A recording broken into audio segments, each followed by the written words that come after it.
Você está fazendo a pergunta certa? Você chega diante de Deus e você anseia as coisas corretas? É isto que eu vou falar hoje no nosso devocional. Bom dia, graça e paz, mais uma semana começando aí. Que Deus te dê graça, que Deus nos dê graça para enfrentar os nossos desafios. Não desanime, lembre sempre disso, olha, esse é um versículo chave. Tudo coopera para o bem daqueles que amam a Deus. Isso é um versículo chave para que você vença a ansiedade, a preocupação. Eu acho que na minha série sobre ansiedade eu falo sobre isso. O quanto que esse versículo é fundamental. Quem crê nisso, que Deus o ama, que Deus nos ama, não vai ficar ansioso o tempo todo, não vai viver ansioso, não vai. Que Deus nos dê graça, então, em mais essa semana.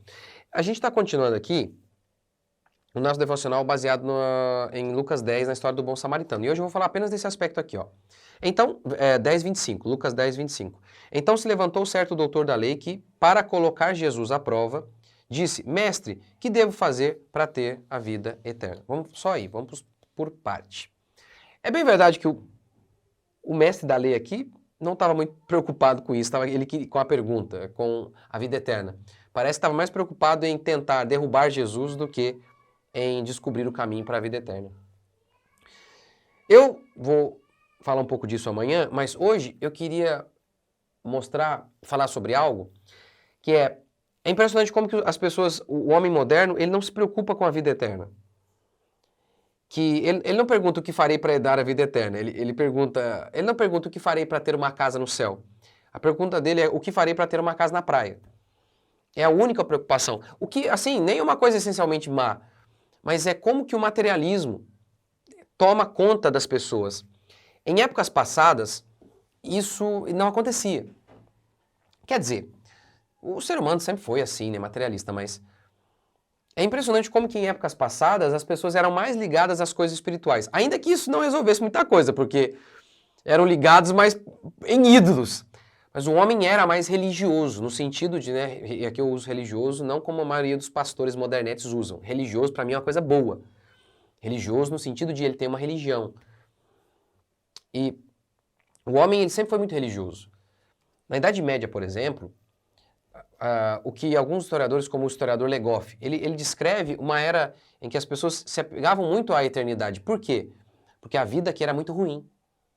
Por exemplo, quando o Papa convocou as pessoas a irem para Jerusalém para tomar Jerusalém dos muçulmanos, uma multidão de gente foi. E qual foi a oferta do Papa? Perdão de pecado. Os caras arriscavam a vida para que o Papa, mentirosamente, desse a eles perdão de pecado. Mas como é que pode isso? Isso atraía aquele povo. Por quê? Era uma época muito pobre. O sistema feudal, apenas uma meia dúzia de pessoas tinha dinheiro e eram donos realmente da terra. O Legoff fala o seguinte, ó, a propriedade como realidade material psicológica era quase desconhecida na Idade Média. Todos possuem apenas direitos e cada um sempre tem alguém mais forte que pode exigir a terra. A igreja nem precisa dizer, deixem tudo e me sigam, pois é elevado o número dos que não possuem nada. Tá vendo? Então, assim, quando a igreja falava, vamos lá conquistar Jerusalém, deixe tudo, eles não tinham nada para deixar. Ele continua. Por isso, então, o espírito errante que sai pelo mundo domina os medievais. Por que se fixar numa terra se não possui nenhuma? Por isso, eventos como as cruzadas são um símbolo dessa época. Pessoas que saem neste mundo em busca de uma vida de aventura que os faça transcender sobre uma existência pobre e miserável. Então, eles buscavam uma existência, e isso é uma coisa muito presente quando o grau de sofrimento é muito grande. Aí você se apega em coisas espirituais. Por exemplo, os escravos. Os escravos são, nos Estados Unidos, são notórios pelas suas canções. O blues, né, diz que as pessoas dizem que o blues vem deles, que cantavam de maneira profunda como se o canto fosse uma espécie de refrigério e de consolo em meio aos muitos sofrimentos que eles tinham. Isso era uma coisa muito presente naquela época. Pense nisso então em Roma, por exemplo. Alguns dizem que em Roma, na época de Paulo, 1/3 da população era de escravo. Você não é dono nem do seu corpo. É óbvio que uma pessoa dessa, ela tinha um fascínio pela eternidade, porque ela olhava para essa vida e via muito sofrimento. A peste negra, por exemplo, matou 1/3 da população europeia. 1/3. O Le Goff fala de pessoas que deixavam seus filhos com as entranhas fumegantes para trás. Cidades inteiras se tornavam desertos. Antes da Revolução Industrial, em Manchester, a expectativa de vida não chegava a 40 anos. Então, todo esse contexto de muito sofrimento acaba levando as pessoas a uma vida transcendente. O que é transcendente, né? Aquilo que faz você superar, que transcende, faz você superar essa existência pequena e muitas vezes sofrida. Com o advento do capitalismo, houve riqueza sem precedente na história humana. Como nunca. Como nunca. Por exemplo, o historiador Leandro Narlock fala de os nobres indignados com o fato de que muita gente comum estava tendo roupa que era roupa apenas dos nobres. E aí eles fizeram cartazes dizendo, olha, que cada um se vista de acordo com a sua classe. Por quê? Porque estava tendo um monte de gente ganhando dinheiro e tendo condição de comprar roupa que só os nobres tinham. Então o mundo foi sempre assim, dividido entre os nobres e o resto da população. Com o capitalismo isso acaba. Isso vai sumindo. Então a gente vive uma época muito rica. E é bem provável que você se considere um miserável total. Eu sei disso. Porque você compara, obviamente, com as pessoas do lado e você fala, não, eu sou miserável. É bem provável que você seja muito mais rico que um monte de gente bem rica na Idade Média. E essas coisas, que tem o seu lado bom, obviamente, mas também tem um lado ruim. Que o ser humano é fenomenal para transformar até as coisas boas em algo ruim.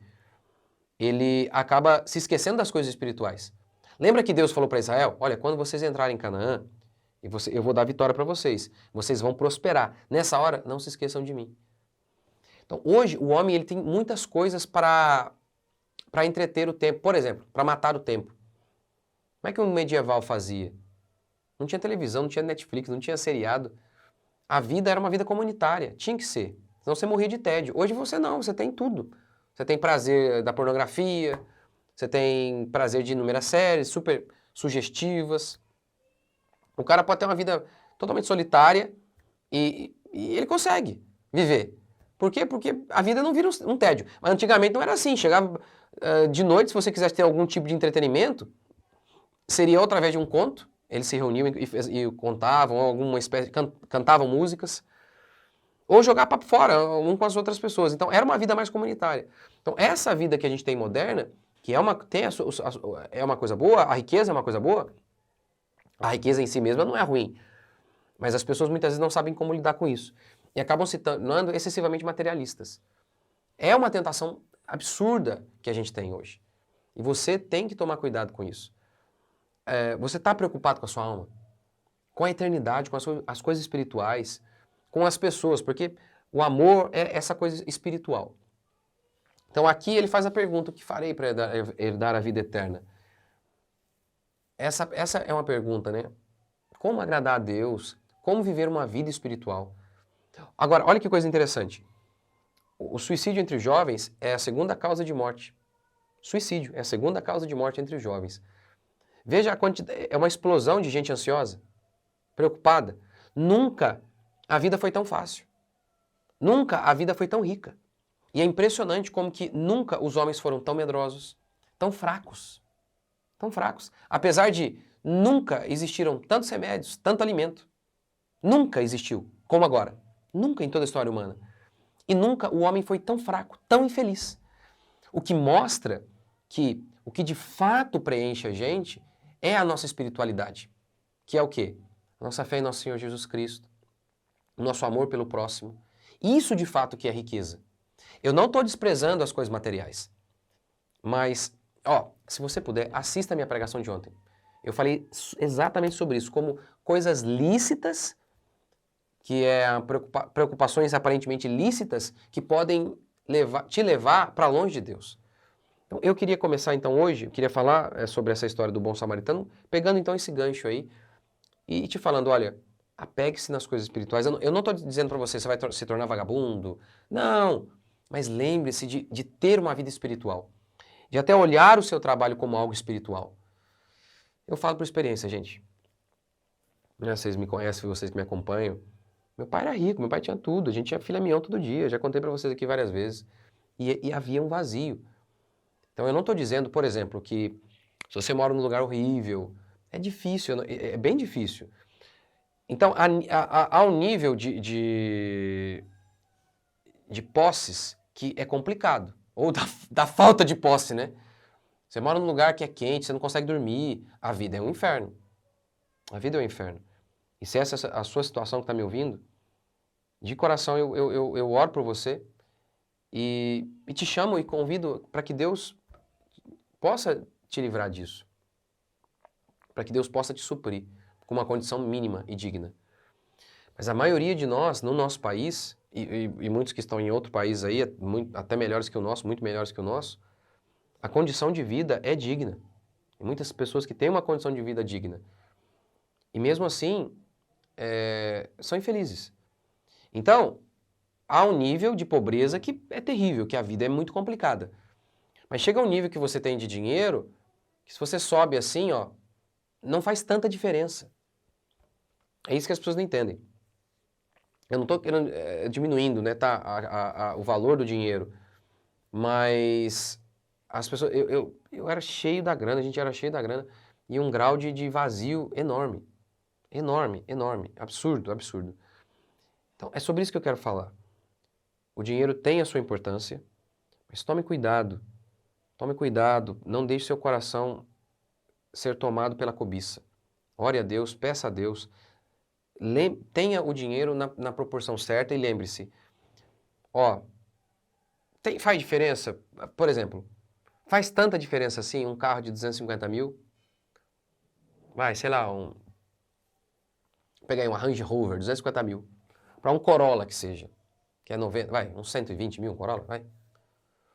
Faz tanta diferença assim? Não faz, você sabe que não faz. A diferença de preço é absurda. Mas qual a diferença?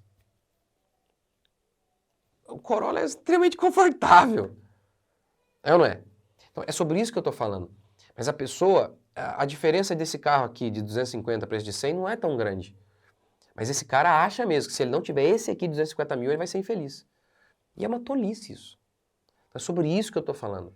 Sobre a tolice de supervalorizar o dinheiro. E aí, ser como essa geração infeliz.